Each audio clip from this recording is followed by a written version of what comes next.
حضرت جابر بن عبداللہ رضی اللہ تعالیٰ عنہ روایت کرتے ہیں کہ آپ صلی اللہ علیہ وسلم نے فرمایا جو تھوم یا پیاز استعمال کرے تو وہ ہمارے پاس نہ آئے، یا یہ فرمایا کہ وہ ہماری مساجد میں نہ آئے بلکہ اپنے گھر میں بیٹھا رہے۔ پیاز، تھوم اور ہر ایسی چیز جس کی وجہ سے سمیل آئے، مساجد میں آنا، دینی محفلوں میں شرکت کرنا، جہاں تلاوت ہو، جہاں ذکر و اذکار ہو رہا ہو، تو ایسی جگہ جانا منع ہے، اس لیے کہ نیک محفل میں اور مساجد میں اللہ کے فرشتوں کی تعداد بکثرت موجود ہے۔ تو جس چیز سے انسان تکلیف محسوس کرتا ہے تو فرشتے بہت زیادہ تکلیف محسوس کرتے ہیں، تو اس لیے منع فرمایا۔ آپ صلی اللہ علیہ وسلم نے فرمایا کچا پیاز کھانے، تھوم کے بعد منہ سے سمیل آتی ہے، یا اسی طرح نسوار ہے، سگریٹ پینے سے سمیل آتی ہے، ہر ایسی چیز، بندہ نہائے نہ جسم سے سمیل آتی ہے، 2-4 دن کپڑے اتارے نہ سمیل آتی ہے، یا زخمی ہو جائے، زخم کی وجہ سے سمیل آئے، تو ایسے بندے کے لیے حکم ہے کہ وہ گھر میں نماز پڑھے، مسجد نہ آئے، کیونکہ مسجد آ کر نماز ادا کرے گا تو ثواب کے بجائے الٹا گناہ ہوگا۔ ایک مسئلہ تو یہ ہے کہ وہ اپنی بدبو کو دور کر کے پھر مسجد آئے، لیکن اگر بدبو دور نہیں ہو سکتی، مثال کے طور پر آپریشن ہوا ہے، پٹی باندھی ہے، اب ظاہر بات ہے اس کو تو نہیں اتارا جا سکتا، وہ تو مجبوری ہے، تو بعض پٹیاں ایسی ہوتی ہیں جو سمیل نہیں دیتی، بعض ایسی ہوتی ہیں جن کی وجہ سے مریض زیادہ پاکی نہیں رکھنے کی وجہ سے سمیل آتی ہے، تو اس وجہ سے جس پٹی سے سمیل آئے اس کے ساتھ مسجد نہ آئے، گھر میں نماز پڑھے۔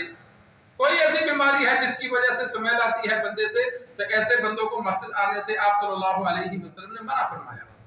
کہ وہ تنہائی میں نماز ادا کرے۔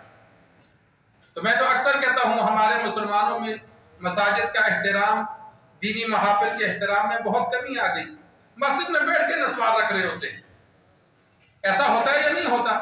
حالانکہ سمیل آتی ہے، سمیل منہ سے آئے تو مسجد آنا منع ہے۔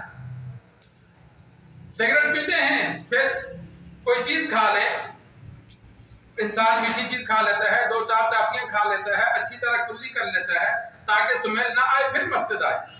لیکن وہ اسی طرح سگریٹ پھینکا، وضو کیا، آ جاتے ہیں، پاس بیٹھنے والے کو بھی تکلیف ہوتی ہے، اتنی سمیل آ رہی ہوتی ہے،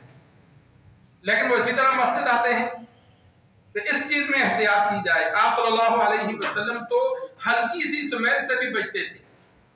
اگر پکی ہوئی سبزی وہ منع نہیں ہے، جسم سے سمیل نہیں آتی، لیکن بعض سبزیوں سے پکنے کے بعد بھی کچھ سمیل آتی ہے،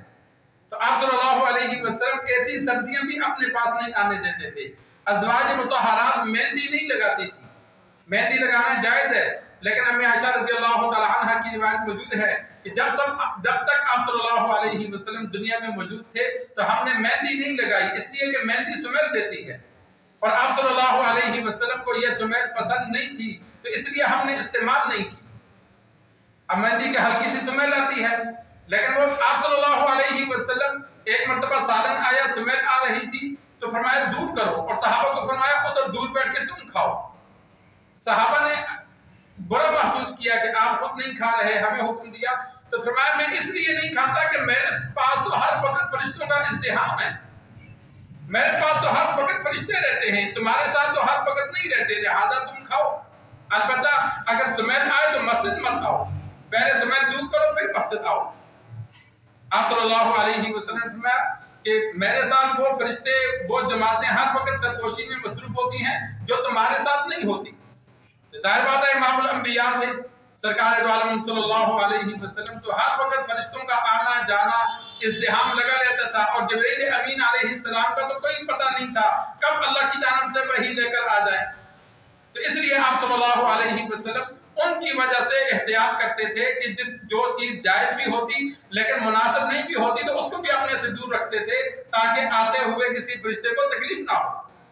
تو ہمارا بھی کام ہے، چلو ہم چلتے پھرتے ہمیں اجازت ہے، لیکن دینی محفلوں میں اور مساجد میں انسان جب جائے تو پاک صاف ہو، اس کے جسم سے، بغلوں سے، کسی اور جگہ سے، منہ سے کوئی سمیل وغیرہ نہ آ رہی ہو، آ رہی ہے تو پہلے اس کو اچھی طرح دور کرے پھر مسجد آئے۔ جتنا ہم احترام کریں گے، جتنا ہم اچھے طریقے سے نماز ادا کریں گے، ذکر کریں گے، اتنا ہی اللہ قبول فرمائے گا۔ ہم بے پرواہی کریں گے، اسی طرح آئے اسی طرح چلے گئے، تو اللہ بھی اسی طرح نظام کرے گا۔ تو جتنی احتیاط کریں گے اتنا اجر زیادہ ملتا ہے۔ اللہ سے دعا ہے اللہ ہمیں دین سیکھ کر سمجھ کر عمل کرنے کی توفیق عطا فرمائے۔